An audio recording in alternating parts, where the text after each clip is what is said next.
سب سے بڑا ایک عجیب و غریب کردار ترکی صدر کا ہے، اردوان کا۔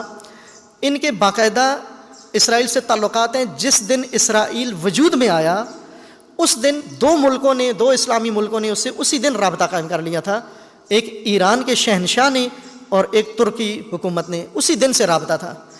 انقلاب آ گیا 1979 میں، اس کے بعد ایران کا رابطہ ختم ہو گیا اور وہ تعلق دشمنی میں بدل گیا اسرائیل کے ساتھ، اور ترکی کا رابطہ اس وقت سے دوستی کا ابھی تک مسلسل 70-72 سال سے چلا آ رہا ہے، اس میں وقفہ نہیں آیا۔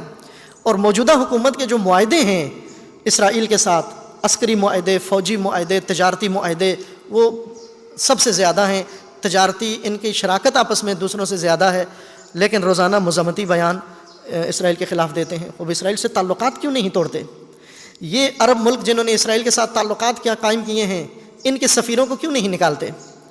یہ مطالبہ کیوں نہیں کرتے کہ ان کے ساتھ یہ جرم میں برابر کے شریک ہیں؟ تمام ظلم جو فلسطین کی سرزمین پر ہو رہا ہے وہ مسلمان حکمرانوں کی شراکت سے ہو رہا ہے، یہ اس جرم میں برابر کے شریک ہیں۔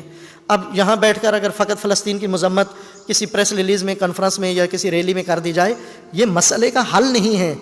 جب تک یہ مسلم حکمران جو مسلمانوں پر حکومتیں بھی کر رہے ہیں اور مسلمان دشمن طاقتوں کا ساتھ بھی دیتے ہیں، اس سے دوستیاں بھی رکھے ہوئے ہیں، اور اسرائیل جو جنایت کرتا ہے یہ اس کو کوئی نہ کسی عالمی ادارے میں چیلنج کرتے ہیں، نہ کسی اس کی روک تھام کے لیے کچھ کرتے ہیں۔ ابھی موجودہ فلسطین کے لیے پاکستان کے جتنے موجودہ حکومت کی کابینہ کے لوگ ہیں، وزراء ہیں، اور دوسرے سارے روز یہ کہہ رہے ہیں OIC کچھ کرے، OIC کچھ کرے۔ آپ OIC کا ابھی ڈنر کھا کے آئے ہیں، کھانا کھا کے آئے ہیں، وہاں سے چاول لے کر آئے ہیں پاکستانیوں کے لیے زکوٰۃ کے، وہاں سے آپ $50 کروڑ لے کر آئے ہیں ابھی، اور وہاں پر ان کو نہیں کہہ سکتے تھے کہ OIC نے کشمیر میں بغیرتی اختیار کی ہے، فلسطین میں تو کم از کم کوئی بات کرے؟ لیکن OIC کی سرپرستی سعودی عرب کے ہاتھ میں ہے، یہ بات کرنے کے لیے تیار نہیں ہے، اور اسرائیل کو یک طرفہ طور پر یہ کھلی چھٹی دی ہوئی ہے کہ وہ اس کا تصفیہ کرے فلسطین کا اور ختم کرے فلسطین کو۔ عرب اس کے حکمران ذمہ دار ہیں اور مسلم ممالک کے حکمران اس کے ذمہ دار ہیں۔ اور عجیب بات یہ ہے کہ عوام میں بھی اب مزاج حکمرانوں والا آ گیا ہے۔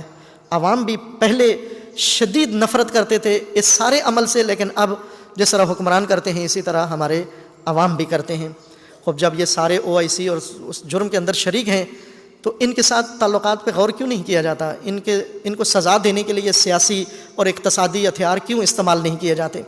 اور کیا مسلمان ممالک کے اندر اتنی حیثیت نہیں ہے کہ اسرائیل کو اس وحشیانہ بمباری سے روک سکیں؟ آفرین ہو ان فلسطینیوں پر کہ اس ظلم کے سائے میں بھی استقامت و مقاومت جاری ہے، اور اپنی حد تک وہ اس کا بھرپور جواب دے رہے ہیں، بلکہ ایسا جواب دے رہے ہیں کہ اب یہ علامتیں ظاہر ہو چکی ہیں کہ اسرائیل نے جو اپنی حفاظت کے لیے ایک افسانوی دفاعی نظام کہا ہوا تھا، وہ انہوں نے اس کو توڑ کے پاش پاش کر دیا اور ساری دنیا کو بتا دیا۔